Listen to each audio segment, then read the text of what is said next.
आप सोचिए, मंगल ग्रह की लाल जमीन से ही निकली एक साल मिट्टी धरती पर वापस आ रही है। ये सपना नहीं, एक सच होने वाला साइंटिफिक चमत्कार है। ये मिशन मैनकाइंड का सबसे डेयरिंग प्रोजेक्ट है, जहां धरती और मंगल के बीच अनेक हजार किलोमीटर का फासला पार किया जाएगा। इस कहानी में सस्पेंस छुपा है। क्या ये मिशन हमेशा के लिए हमारे स्पेस हिस्ट्री को बदल देगा? Mars sample return mission NASA और ईएसए के बीच एक जॉइंट वेंचर है, जिसका मकसद है मंगल ग्रह पार भेजी गई परसेवरेंस रोवर द्वारा संग्रहित सैंपल्स को अर्थ पार लाना। ये प्रोजेक्ट डीप स्पेस इंजीनियरिंग का सबसे ही कठिन परीक्षण है, जहां हर सेकंड में प्रिसिजन की जरूरत होगी। आप ये समझिए, ये मिशन सिर्फ एक्सप्लोरेशन नहीं, एक प्लानिटरी हैंडशेक है। परसेवरेंस रोवर 2021 में मंगल के जेज़रो क्रेटर में उतरी थी और वहां उसने ऐसे नए रॉक्स और सॉल सैंपल्स निकले जो बिलियंस साल पुरानाई हैं। ये सैंपल्स सील्ड टाइटेनियम ट्यूब्स में बंद किए गए हैं ताकि कॉन्टैमिनेशन बिल्कुल ना हो। हर ट्यूब एक टाइम कैप्सूल जैसी है, जिसमें मंगल का पास्ट बसा है। आप सोचिए, इस मिट्टी के हर पार्टिकल में मंगल ग्रह की पूरी जियोलॉजिकल कहानी लिखी है। ये ह्यूम बता सकते ही है कि क्या वहाँ कभी माइक्रोबियल लाइफ थी या बस खामोशी का राज चलता रहा। ये डिस्कवरी के लिए एक कॉस्मिक ट्रेजर चेस्ट है, जिसका राज अब धरती वालों तक आने वाला है। अब सवाल उठ रहा है, ये मिट्टी मंगल से ही धरती तक कैसे आएगी? इसके लिए प्लान्ड है एक रिटर्न ऑर्बिटर और एक सैंपल रिट्रीवल लैंडर। ये दोनों स्पेसक्राफ्ट एक कोऑर्डिनेटेड बैले जैसे ही डीप स्पेस में परफॉर्म करेंगे, जहां एक छोटी सी गलती भी मिशन को खत्म कर सकती है। सैंपल रिट्रीवल लैंड मंगल की सरफेस पार लैंड करेगा और परसेवरेंस द्वारा छोड़ी गई कैनिस्टर्स को पिकअप करेगा। इसमें छोटा रॉकेट होगा जिसका नाम मार्स असेंट व्हीकल या एमएवी है, जो सैंपल्स को मंगल के ऑर्बिट तक ले जाएगा। ये स्पेस के सबसे क्रूशियल थ्रो ऑफ फेजेस में से एक होगा। जब एमएवी लॉन्च होगा तो ये पहली बार होगा जब कोई ऑब्जेक्ट मंगल की सरफेस से लिफ्ट ऑफ करेगा। मार्स की पतली एटमॉस्फेयर और कम ग्रेविटी के बावजूद प्रोपल्शन और ट्रेजेक्टरी कंट्रोल का उपयोग होगा। ये सीन एक मिनी रॉकेट लॉन्च जैसा होगा, पार मिलियंस किलोमीटर दूर। वंस एमएवी मंगल के ऑर्बिट में पहुंच जाएगा, ये अपने अंदर के कैप्सूल को रिलीज करेगा जिसमें प्रेशियस सैंपल होंगे। वहां उसका इंतजार करेगी अर्थ रिटर्न ऑर्बिटर, जो उससे स्पेस में रॉन्डेवू करेगी। ये रॉन्डेवू ऑपरेशन एक सर्जिकल प्रिसिजन एक्ट जैसा रहेगा। इस मीटिंग फेज में real time human control possible नहीं होगा, क्योंकि signal delay around 10 to 20 minute का होता है। सब ऑटोमेशन और एआई पार डिपेंडेंट होगा, जहां एक रोबोट अपने काउंटर पार्ट को स्पेस वैक्यूम में पकड़ेगा। आप इमेजिन करिए, ये एक कॉस्मिक हैंडशेक है। जब सैंपल कंटेनर सेफली ऑर्बिटर में शिफ्ट हो जाएगा, मिशन एक नए फेज में दाखिल होगा, जर्नी बैक होम। ऑर्बिटर अपनी सोलर इलेक्ट्रिक प्रोपल्शन सिस्टम का उपयोग करेगा, जो कम फ्यूल में लंबे डिस्टेंस कवर करने में मदद करता है। ये एक स्लो पार कांस्टेंट एक्सेलरेशन टेक्निक होगी। इंटरप्लैनेटरी ट्रांसफर के दौरान ऑर्बिटर को कॉस्मिक रेडिएशन और माइक्रोमीटिओराइट्स से बचना होगा। इसके लिए मल्टीलेयर्ड शील्डिंग लगाई गई है, जो सैंपल के प्योरिटी को सुरक्षित रखेगी। ये एक स्पेस का सबसे ही मजबूत लॉकर है। ईयर्स लॉन्ग ये जर्नी जब धरती के ऑर्बिट के पास आएगी, तो एक और थ्रिलर अनफोल्ड होगा, सैंपल रिटर्न कैप्सूल का री एंट्री। ये कैप्सूल हाई स्पीड से ही धरती के एटमॉस्फेयर में घुसेगा, जहां हर सेकंड टेम्परेचर हजारों डिग्री तक पहुंच सकता है। कैप्सूल एक हीट शील्ड के प्रोटेक्शन में रहेगा, जो फ्रिक्शन से ही जनरेट होने वाली एक्सट्रीम हीट को सहन करेगा। हीट शील्ड जल्द ही डिटैच हो जाएगा जैसे ही हाई पैराशूट डिप्लॉय होगा।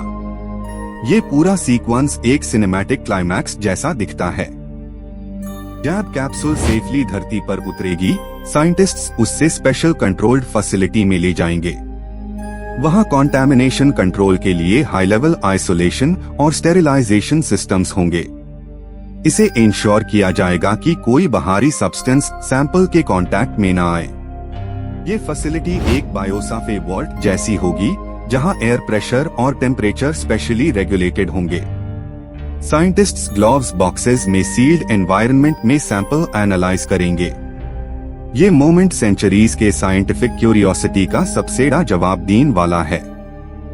सैंपल्स के केमिकल और आइसोटॉपिक कॉम्पोजिशंस का एनालिसिस बताएगा कि मंगल पर कब क्लाइमेट चेंज हुआ था। इसे हम ये जान सकते ही हैं कि कब वहाँ पानी बहता था और एटमॉस्फेयर घना था। ये डेटा अर्थ और मार्स के एवोल्यूशन के कंपैरिजन में की रोल निभाएगा। आपको शायद लगे कि ये एक simple pickup and drop mission है, पर ये ह्यूमन इंजेन्युइटी का अल्टीमेट टेस्ट है। वर्षों तक चले रिसर्च, सिमुलेशन और ट्रायल्स ने इस मिशन को परफेक्शन के करीब लाया है। एक कॉस्मिक रिले रेस जहां हर स्टेज एक न्यू होप है। नासा और ईएसए दोनों एजेंसीज ने रिस्क मैनेजमेंट प्लान रेडी रखा है, क्योंकि ये वेंचर स्पेस हिस्ट्री में फर्स्ट ऑफ इट्स काइंड है। सबसे छोटी मैकेनिकल फॉल्ट भी डिजास्टर ला सकती है, इसलिए रिडंडेंसी सिस्टम्स और बैकअप्स डिजाइन किए गए हैं हर स्टेप पर। इसरो भी अपनी तरफ से मार्स मिशन से गेन्ड एक्सपीरियंस शेयर कर रहा है, ताकि ग्लोबल एक्सपर्टीज एक्सचेंज हो। ये मिशन ह्यूमैनिटी के एकता और कोलैबोरेशन का प्रतीक है। बॉर्डर्स और फ्लैग्स यहाँ मायने नहीं रखे, सिर्फ ज्ञान मायने रखता है। आप सोचिए, जब साइंटिस्ट पहली बार मंगल की मिट्टी का माइक्रोस्कोपिक व्यू देखेंगे तो उनके दिल की धड़कनें तेज हो जाएंगी। शायद एक प्रेजर्व्ड माइक्रोबियल साइन मिल जाए या बस खामोशी के ग्रेन्स, पर दोनों ही आंसर्स इक्वली ट्रांसफॉर्मिंग होंगे। अगर लाइफ का ट्रेस मिलता है तो ये मिशन सिर्फ साइंटिफिक नहीं, फिलोसॉफिकल रेवोल्यूशन ले आएगा। ह्यूमी अपनी ओरिजिन स्टोरी दोबारा लिखनी पड़ेगी। क्या हम ट्रूली अकेले हैं या कॉस्मिक फैमिली में और भी मेंबर हैं? और एस्पेक्ट है प्लैनेटरी प्रोटेक्शन। मिशन इस बात का ध्यान रखता है कि कोई भी बायोलॉजिकल कॉन्टैमिनेशन धरती या मंगल दोनों तरफ ना जाए। इसलिए सैंपल के हर ट्यूब को ट्रिपल सील सिस्टम में बंद किया गया है। ये सेफ्टी बैरियर फ्यूचर बायोलॉजी के लिए जरूरी है। मिशन टीम के इंजीनियर्स अभी से ही एक डिटेल्ड सीक्वेंस चार्ट बना रहे हैं, जिसमें मिनट बाय मिनट स्टेप्स लिखे हैं। हर स्टेप पर क्रॉस चेक ऑटोमेशन और कम्युनिकेशन रिडंडेंसी रहेगी। डीप स्पेस में एरर करेक्शन मैनुअल से नहीं, लॉजिक से होता है। कम्युनिकेशंस रिले के लिए एक हाई गेन एंटेना यूज होगी जो इंटरप्लैनेटरी नेटवर्क के जरिए सिग्नल्स भेजेगी। ये नेटवर्क ऑलरेडी मार्स ऑर्बिटर्स से कोऑर्डिनेटेड है। आप समझिए, एक इनविजिबल ब्रिज बन गया है धरती और मंगल के बीच। पावर मैनेजमेंट भी मिशन का एक क्रिटिकल पार्ट है, क्योंकि सोलर इंटेंसिटी मंगल के पास कम होती है। ऑर्बिटर और लैंड दोनों के पास एडवांस्ड बैटरी पैक्स है जो रेडिएशन रेजिस्टेंट है। एनर्जी ऑप्टिमाइजेशन यहाँ सर्वाइवल स्ट्रैटेजी है। एक बार धरती पर सैंपल बेस तक पहुँच गया तो टेस्ट प्रोटोकॉल्स नॉर्मली ईयर्स तक चलेंगे। साइंटिस्ट्स आइसोटॉपिक रेशियोज से ही समझेंगे कि मिनरल्स किस टेम्परेचर और प्रेशर में बने। ये रॉक्स एक साइंटिफिक लाइब्रेरी जैसे खुलेंगे। ये मिशन सिर्फ डेटा नहीं, इंस्पिरेशन भी लाएगा। बच्चे और स्टूडेंट्स देखेंगे कि ह्यूमन स्पिरिट किस तरह इम्पॉसिबल को पॉसिबल बनाता है। स्पेस साइंस फिर से ड्रीमर्स का प्लेफील्ड बन जाएगा। जब फ्यूचर में ह्यूमंस मंगल पर जाएंगे तो उनके लिए ये डेटा एक नेविगेशन मैप जैसा होगा। सैंपल एनालिसिस से ही हम समझेंगे रिसोर्सेस क्या है और एनवायरनमेंट कंडीशंस कैसी है। Every gram of soil future colonization की फाउंडेशन है। इस मिशन के कॉस्ट और टाइमलाइन को लेकर कई डिबेट्स भी हुए, पर साइंस ने हमेशा कहा रिस्क लेना हाई प्रोग्रेस का सीड है। आप हिस्ट्री देखिए, HAR मिशन डाउट्स के बीच स्टार्ट हुआ और वंडर्स के साथ खत्म। ये भी वैसा ही एक युगांतर मोमेंट है। 2028 तक एक्सपेक्टेड है कि ये सैंपल्स अर्थ पार आ जाएंगे और उस दिन दुनिया के लैबोरेटरी रूम्स टीवी पार लिव होंगे।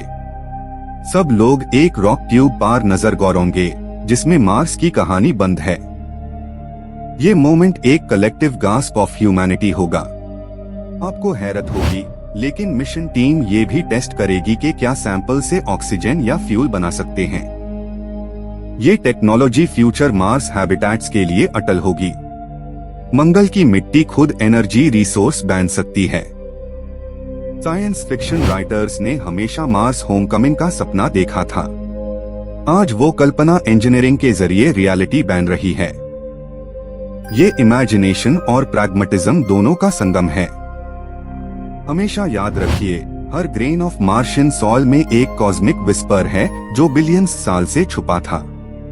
अब ये आवाज धरती वालों को सुनाई देने वाली है।